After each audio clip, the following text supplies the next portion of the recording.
अरे दोस्तों नमस्कार। गुरुजी नीरज स्टडी चैनल में आपका बहुत बहुत स्वागत है। दोस्तों आज का हमारा टॉपिक है सर्वनाम का पार्ट 1, जो कि सर्वनाम सभी कॉम्पिटिटिव एग्जाम के लिए बेहद ही खास और बेहद ही इम्पोर्टेंट टॉपिक है। दोस्तों यह वीडियो पूरा देखिएगा, स्किप नहीं करिएगा, जिससे आपको इसका पूरा लाभ मिल सके। तो चलिए प्यारे दोस्तों, आपसे हमारा छोटा सा एक रिक्वेस्ट है कि वीडियो अच्छा लगे तो प्लीज़ लाइक करिएगा और हमारे चैनल को सब्सक्राइब जरूर कर लीजिएगा, जिससे वीडियो के अपलोड होने का नोटिफिकेशन आपको आसानी से मिल सके। तथा एक प्यारा सा कमेंट करके अवश्य बताइएगा कि यह वीडियो कैसा लगा। उम्मीद है कि यह वीडियो आपको अच्छा लगेगा। तो चलिए प्यारे साथियों, आज का हम सेशन शुरू करते हैं। सर्वनाम का पार्ट 1, जिसमें सबसे पहले हम परिभाषा देखते हैं साथियों। तो परिभाषा से सबसे पहले इसको हम समझने की कोशिश करते हैं। सर्वनाम की परिभाषा में सर्वनाम शब्द का सबसे सामान्य अर्थ समझ लीजिए कि सर्वनाम में ही उसके अर्थ समाहित हैं। जैसे कि हम यहाँ पे हमारे स्क्रीन के सामने सर्वधन नाम, परिभाषा में सर्वधन नाम से मिलकर बना है सर्वनाम। अगर इसको विच्छेद करें तो सर्वधन नाम से मिलकर बना है सर्वनाम। तो सर्व का अर्थ है सभी साथियों, सर्व का अर्थ है सभी, सर्व से तात्पर्य सभी से है, और नाम का अर्थ संज्ञा से है। नाम का अर्थ संज्ञा से है, बिल्कुल याद रखिएगा। सर्व का मतलब सभी से, सर्व का मतलब सभी से, और नाम का अर्थ संज्ञा से है। आगे इसको अच्छे से और समझने की कोशिश करते हैं। अब हम सर्वनाम की सामान्य परिभाषा देख लेते हैं। और तो जो शब्द साथियों, जो शब्द संज्ञा के स्थान पर प्रयोग किया जाता है, बहुत ध्यान समझिएगा, जो शब्द संज्ञा के स्थान पर, यह विशेष बात है। अगर इतना समझ लिए आप तो सर्वनाम लाइफ टाइम तक नहीं भूलेगा, हमेशा के लिए याद रहेगा, चाहे कोई भी परीक्षा दे दीजिए आप। बस बेसिक समझना है आपको कि सर्वनाम का सीधे मतलब है जो शब्द संज्ञा के स्थान पर प्रयोग किया जाता है, उन सभी शब्दों को सर्वनाम कहते हैं। प्यारे साथियों, सभी शब्दों को हम सर्वनाम कहते हैं। अर्थात जिन जिन शब्दों को हम संज्ञा के स्थान पर प्रयोग करते हैं वह पूरे सभी शब्द सर्वनाम कहलाते हैं। इसको उदाहरण से हम समझते हैं नीचे। चलिए देखिए, जैसे रवि दिन भर पढ़ता है, निश्चित ही वह सफलता प्राप्त करेगा। अब बात को समझिएगा, यहाँ पे बहुत ही गहराई से समझिएगा। एक बार अगर आप वीडियो देख लेंगे ध्यान से, और हमारी बात को अगर समझ लेंगे आप, तो बिल्कुल गारंटी है कि आपको ये चीज नहीं भूलेगा। यह टॉपिक तो हमेशा कन्फर्म याद रहेगा। जैसे यहाँ पे देखिएगा, रवि दिन भर पढ़ता है, यहाँ पे रवि का संबंध आप संज्ञा के हमारे पार्ट न देखेंगे, संज्ञा वाली वीडियो जरूर देख लीजिएगा। यहाँ पे रवि तात्पर्य, रवि जानते हो रवि संज्ञा है, यहाँ पे रवि संज्ञा है। अब दिन भर पढ़ता है, रवि दिन भर पढ़ता है, निश्चित ही वह सफलता प्राप्त करेगा। अब देख लीजिएगा, यहाँ पे यहीं से स्पष्ट हो रहा है, रवि से तात्पर्य संज्ञा से है, रवि दिन भर पढ़ता है, पूरा वाक्य देखिए, निश्चित ही वह। अब ये वह क्या है? अब यहाँ पे हमने रवि का इस्तेमाल किया, रवि नाम का इस्तेमाल किया है, रवि है यहाँ पे, लेकिन यहाँ पे रवि क्यों नहीं है? अगर हम चाहते तो यहाँ भी हम रवि दिन भर पढ़ता है कह देते और निश्चित ही रवि सफलता प्राप्त। तो हम यहाँ पे अब रवि का एक बार प्रयोग कर चुके हैं नाम, तो हम बार बार प्रयोग नहीं करना चाहते। तो उसके अब रवि के स्थान पर हम जो यहाँ पर वह शब्द का इस्तेमाल किए हैं साथियों, प्यारे साथियों, जो वह शब्द का इस्तेमाल किए हैं वही है सर्वनाम। क्या है? वही है सर्वनाम। यानी कि रवि यहाँ पे संज्ञा है और रवि के स्थान पर हमने वह शब्द का इस्तेमाल किया है और यही वह शब्द सर्वनाम है। अब आप समझ गए होंगे कि संज्ञा का हम, चाहे संज्ञा व्यक्ति, वस्तु, स्थान, जहां जहां पर संज्ञा का प्रयोग करते हैं और उस स्थान पर हम इन शब्दों का प्रयोग करना शुरू कर दें, अगर करते हैं तो वह सर्वनाम कहलाता है। रवि संज्ञा है और वह क्या है? सर्वनाम है। चलिए, उम्मीद है कि आपको समझ में आता होगा। चलिए प्यारे साथियों, आगे देखते हैं। अब सर्वनाम की हम संख्या देखते हैं। सर्वनाम की परिभाषा आप समझ गए होंगे, सर्वनाम है क्या? यानी कि नाम के बदले, नाम जहां जहां है उन नाम के बदले हम जिन शब्दों का प्रयोग करते हैं वह सभी सर्वनाम है। अब यहाँ सर्वनाम की संख्या हम जानेंगे। चलिए, सर्वनाम की संख्या हम यहाँ पे, सर्वनाम संख्या 11 मानी गई है, 11 मानी गई है। तो यहाँ पे हम क्रम से संख्या लिए हैं, ध्यानपूर्वक समझने की कोशिश करिएगा। चलिए, ये हम यहाँ पे है नंबर 1, यहाँ पे है मैं, दूसरे में है तू, तुम, तू और तुम, तीसरे में है आप, तीसरा, और यहाँ पे आप, और यहाँ पे फिर है यह, फिर है वह, यहाँ 2 बार रिपीट हुआ साथियों। ठीक है, शब्द वही है, यह, कोई, कुछ, जो, सो, क्या, कौन, ये सभी हैं क्या सर्वनाम के 11 प्रकार। अब आगे और अच्छी तरह से हम समझने की कोशिश करते हैं।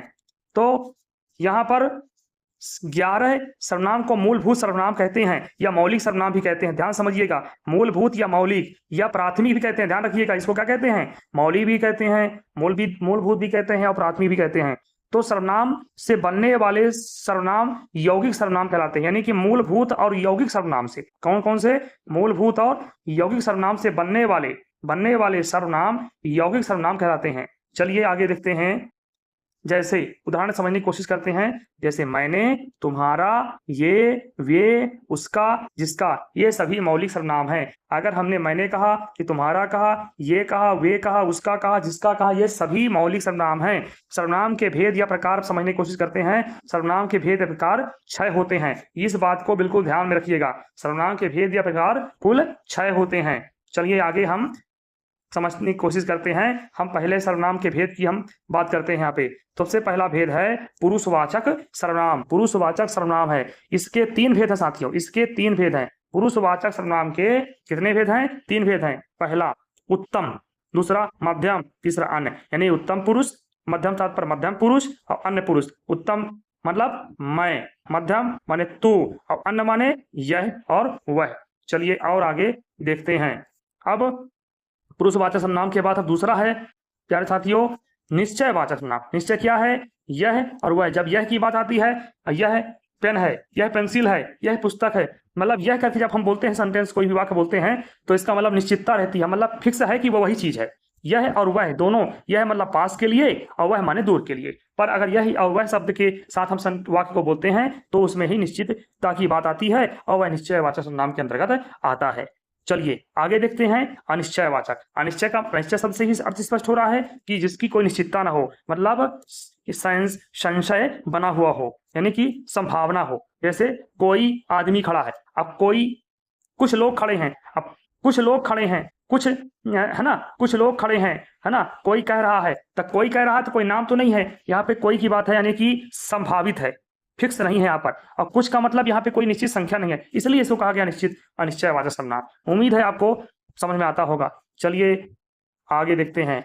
अब अगला है आपका साथियों निजवाचक। निजवाचक सर्वनाम या पुरुषवाचक। निजवाचक और पुरुषवाचक में कंफ्यूज मत होइएगा, इसमें ये दोनों एक ही बात है। आप चाहे निज का मतलब निजता से है, स्वयं से है, और पुरुष का मतलब एकल से होता है, एक से। तो जो निज होता है, नहीं कहते हमारा ये निजी है, निजी मामला, हम तो निजी का घर है, निजी की गाड़ी है, निजी का वाहन, यानी कि निज का मतलब स्वयं का है, हमारा है। पुरुषवाचक है, व्यक्ति माने व्यक्तिगत है, तो ये इसको हम निजवाचक भी कहेंगे और पुरुषवाचक भी, ये दोनों आएंगे। इसमें आप, इसके उदाहरण है आप और खुद, स्वयं, ये सब निजवाचक या पुरुषवाचक सर्वनाम के अंतर्गत आते हैं। अब अगला है संबंधवाचक। 5वां नंबर है संबंधवाचक। संबंध का मतलब किसी वस्तु, किसी व्यक्ति, स्थान, कहीं भी जब हम संबंध की बात करते हैं तो यहाँ पे जो एक संबंध है, सो एक संबंध, जो और सो, यानी कि दोनों के बीच में, दोनों व्यक्ति वस्तु के बीच संबंध होता है, वह संबंधवाचक सर्वनाम के अंतर्गत आता है।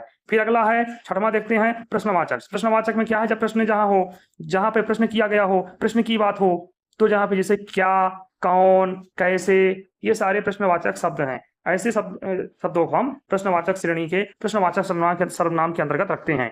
अब हम सर्वनाम पुरुषवाचक सर्वनाम के बारे में हम यहाँ पे जानने की कोशिश करते हैं। चलिएगा समझिएगा। तो सबसे पहले इसकी परिभाषा को हम देखते हैं। जिन सर्वनाम शब्दों का प्रयोग वक्ता, श्रोता या किसी अन्य के लिए किया जाता है उसे पुरुषवाचक सर्वनाम कहते हैं। ध्यान समझिएगा, जिन सर्वनाम शब्दों का प्रयोग वक्ता, श्रोता, या चाहे वक्ता हो बोलने वाला हो, श्रोता माने सुनने वाला, या किसी अन्य के लिए किया जाता हो, उसे पुरुषवाचक सर्वनाम माने। पुरुष का वाचक पहले बता चुके हैं ऊपर आपको, पुरुष का मतलब निजवाचक और पुरुषवाचक एक ही है, मतलब व्यक्तिगत, एक ही व्यक्ति के लिए, एक ही पुरुष के लिए, तो उसे हम पुरुषवाचक सर्वनाम या व्यक्तिवाचक की श्रेणी में रखेंगे। उदाहरण से समझने की कोशिश करते हैं। जैसे यहाँ पे देखिएगा, यहाँ पे मैं, तुम और वह, मैं, तुम और वह, यहाँ पे मैं, तुम, वह घूमने जा रहे थे। मैं, तुम और वह घूमने जा रहे थे। यहाँ पर मैं का मतलब वक्ता से है, तुम का मतलब श्रोता से है, और वह का मतलब अन्य में आएगा। तो मैं का मतलब तो हो गया स्वयं के लिए है, व्यक्ति पुरुषवाचक है, लेकिन निजवाचक निष्ठा की बात है। तुम मतलब सुनने वाले के लिए है, और अन्य का मतलब है और वह जो है अन्न के लिए होगा, अन्न पुरुष के लिए होगा। चलिए आगे और समझने की कोशिश करते हैं। पुरुषवाचक सर्वनाम जो है के 3 उपभेद हैं साथियों, इसके 3 उपभेद हैं, उत्तम पुरुष, मध्यम पुरुष, अन्य पुरुष। तो सबसे पहले हम अन्य पुरुष को जानने की कोशिश करते हैं कि अन्य पुरुष क्या है। अन्य पुरुष में जैसे सबसे पहले इसकी परिभाषा देखते हैं। जिन सर्वनाम शब्दों का प्रयोग वक्ता या लेखक के द्वारा स्वयं के लिए किया जाता है, स्वयं के लिए, उसे उत्तम पुरुषवाचक सर्वनाम कहते हैं। जिन सर्वनाम शब्दों का प्रयोग वक्ता या लेखक के लिए, यानी कि बोलने वाले के लिए या कि लिखने वाले के लिए किया जाए, उसे हम उत्तम पुरुषवाचक सर्वनाम कहेंगे। इसमें हम यह एक वचन के अंतर्गत देखिएगा, इसमें एक वचन और बहुवचन के अंतर्गत दोनों चीजें इसमें हम यहाँ समझाने की कोशिश करेंगे। यहाँ पे जैसे मैं, मैंने, मुझको, मेरा, मेरी, ये सारे जो हैं ये उत्तम पुरुष के अंतर्गत आएंगे। और अब बहुवचन को भी देख लेते हैं उत्तम पुरुष के अंतर्गत। इसमें हमने, हमको, हमारा, हमारे, हमारी, हमसे, हम में आदि इन शब्दों का इसमें संग्रह आपको मिलेगा। चलिए अब थोड़ा सा उदाहरण समझने की कोशिश कर लेते हैं। जैसे मैं पढ़ रहा हूं, समझिएगा, मैं पढ़ रहा हूं, हम खेल रहे थे, मैं पढ़ रहा हूं, हम खेल रहे थे। अब मध्यम पुरुष जिन सर्वनाम शब्दों का प्रयोग श्रोता या पाठक के लिए किया जाता है उसे मध्यम पुरुषवाचक सर्वनाम कहते हैं। जैसे तू, तुम, तुझको, मुझसे, तेरा, मुझमें, तुम्हारा, तुम्हारा, आपने, आप, आपको, आपसे, आपका, आप में आदि सब कुछ इसके अंतर्गत आएंगे। अब उदाहरण से देखिएगा। उदाहरण में तू यहां से दफा हो जा, तू यहां से दफा हो जा, यहां इससे स्पष्ट हो रहा है, तू यहां से दफा हो जा, मतलब यह मध्यम श्रेणी, मध्यम पुरुष के अंतर्गत आएगा। यहाँ तू की बात की गई है साथियों, इसलिए यह मध्यम पुरुष के अंतर्गत आएगा। तू यहां से दफा हो जा, ये हो गया। फिर एक और उदाहरण देख लीजिए, आप यहां से निकल जाओ, आप यहां से निकल जाओ, चाहे तू हो यार साथियों, चाहे आप हो, यह सभी, ये दोनों ही जो उदाहरण हैं यह किससे संबंधित है? मध्यम पुरुष से संबंधित है। अब लास्ट अगला है, अंतिम है आपका अन्य पुरुष। अन्य पुरुष के अंतर्गत इसकी परिभाषा देख लेते हैं। जिन सर्वनाम शब्दों का प्रयोग वक्त नहीं है साथियों, वक्ता है, वक्ता तथा श्रोता के द्वारा किसी अन्य के लिए किया जाता है उसे अन्य पुरुषवाचक सर्वनाम कहते हैं। जैसे यह, इसने, इसके, इसको, थे, इसका, इन्होंने आदि, ये सब कुछ इसके अंतर्गत आएंगे।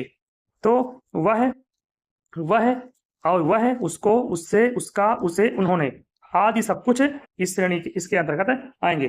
तो साथियों उम्मीद है कि यह वीडियो आपको पसंद आया होगा। तो चलिए प्यारे दोस्तों, आप संज्ञा पार्ट 2 का अगला वीडियो जरूर देखना न भूलिएगा। वीडियो कैसा लगा एक प्यारा सा कमेंट करके अवश्य बताइएगा। और हमारा आपसे एक रिक्वेस्ट है कि अगर वीडियो पसंद आए तो लाइक करिएगा और हमारे चैनल को सब्सक्राइब जरूर कर लीजिएगा तथा अपने दोस्तों को शेयर करिएगा। चलिए प्यारे दोस्तों, आपसे हमारी मुलाकात अगली वीडियो में संज्ञा के पार्ट 2 में होगी। तब तक के लिए जय हिंद, वंदे मातरम।